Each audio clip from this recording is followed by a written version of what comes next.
بسم الله الرحمن الرحيم.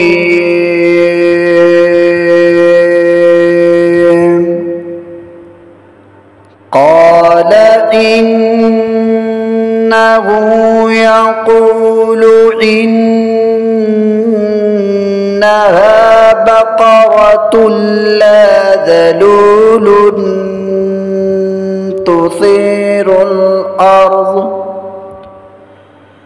تثير الأرض ولا تسقي الحرث مسلمة لا شية فيها.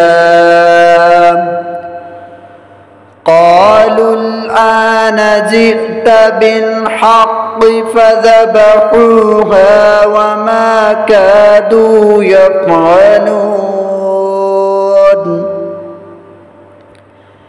وإذ قتلتم نفسا فادارأتم فيها والله مخرج ما كنتم تكتمون.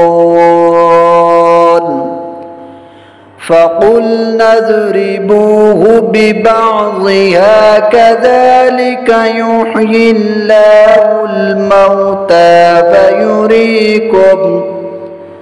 ويريكم آياته لعلكم تعقلون. ثم قست قلوبكم من بعد ذلك فهي كالحجارة أو أشد قسوة.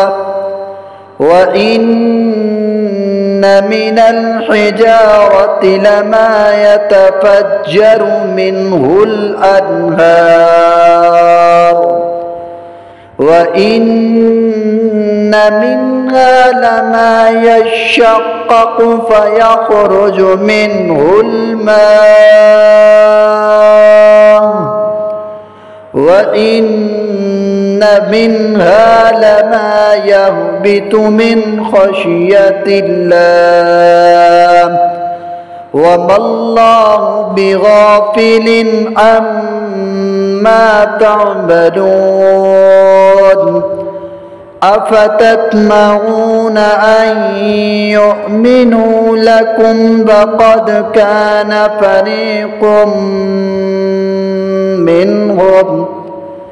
منهم يسمعون كلام الله ثم يحرفونه من بعد ما عقلوه وهم يعلمون.